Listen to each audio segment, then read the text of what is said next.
Okay, തുടങ്ങാം. ഇത് cross piece ആട്ടോ. പുറകിന് പുറകിന് ഇങ്ങനെ ചെയ്യണേ, ഒന്നിന് പുറകായിട്ട് ഒന്ന് കേട്ടോ.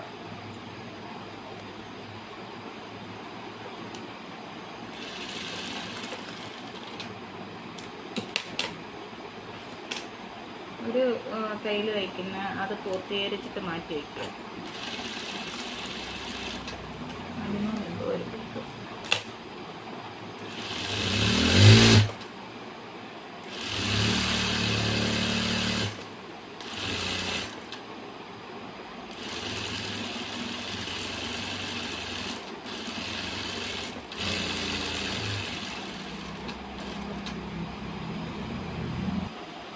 ഫ്രണ്ട് ഭാഗം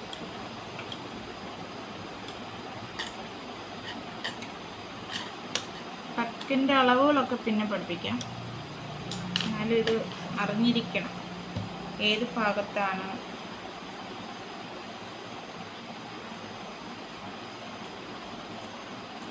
ഏകദേശം ഒന്ന് പിടികിട്ടും എന്താണ് സംഭവം എന്നുള്ളത്,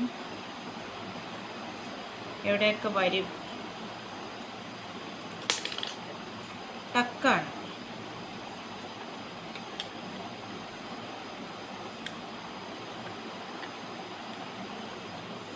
ഓക്കെ, ഞാനിങ്ങനെ വരയ്ക്കത്തില്ല, എങ്കിലും കാണാൻ വേണ്ടിയിട്ട്.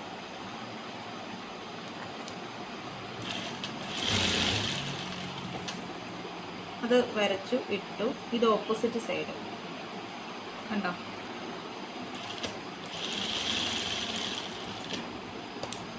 എത്രണ്ണമായി പുറകിന് കണ്ടോ, വെട്ടി നേരെയാക്കുന്നത് കണ്ടോ. തയ്യലിൻ്റെ തൊട്ടിപ്പുറത്തുകൂടെ ഇങ്ങനെ കട്ട് ചെയ്യണം കണ്ടോ. വൃത്തിയാക്കിയത് കണ്ടോ. ആ അത്രയും പക്കം കട്ട് ചെയ്ത് കളയണം, എങ്കിലേ ആ റൗണ്ട് നമുക്ക് കഴുത്തിൻ്റെ നെക്ക് ഭാഗം വളരെ ക്ലിയറായിട്ട് കിട്ടത്തുള്ളൂ.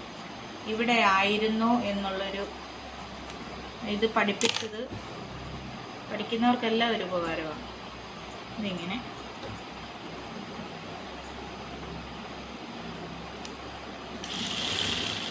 ഈ സൈഡിലെ ടക്ക് ആദ്യം ഫ്രണ്ടിലെ ടക്ക് ഇടുന്നു, പിന്നെ സൈഡിലെ ടക്ക്, ആംപോളിലെ ടക്ക്, ആംപോൾ ഭാഗം ഇത് കുറേ നേരം കാണണം കേട്ടോ. ഇത്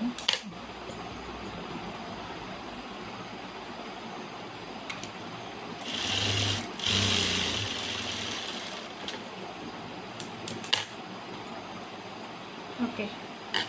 ഇത് ഏത് ഭാഗമാണ്? ഇടത് ഭാഗം. ഓക്കെ, ഇടത് ഭാഗം. ഇത് 6 കട്ടിംഗ് ആണ്.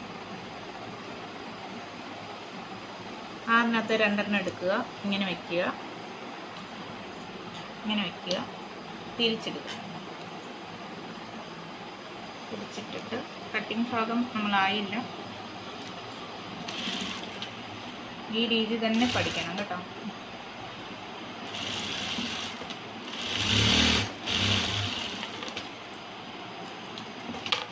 ഇത് വലത് ഭാഗം, ഇത് വലത് ഭാഗം. നമ്മുടെ ഈ വലത് ഭാഗം നേരെ വയ്ക്കുക.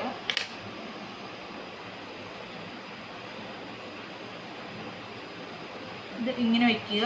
ക്രോസ് പീസ് ഞാൻ പഠിപ്പിച്ചല്ലോ, ഇങ്ങനെ നേരെ വെച്ചിട്ട് നേരെ ഓപ്പോസിറ്റ് തിരിച്ചിടുക. ഇങ്ങനെ നേരെ വയ്ക്കുക, ഓപ്പോസിറ്റ് തിരിച്ചിടുക. ഇത് തയ്ക്കണം കേട്ടോ. ആയില്ല നമ്മൾ. ഇത് ഈ ഭാഗം വരുന്ന ഭാഗം എന്തേണ്ടേ ഇങ്ങനെ ഒന്ന് കറക്കി ഇങ്ങനെ ആക്കണം. മനസ്സിലായോ? ഇങ്ങനെ കറക്കിയിട്ട് ഇങ്ങനെ ആക്കണം.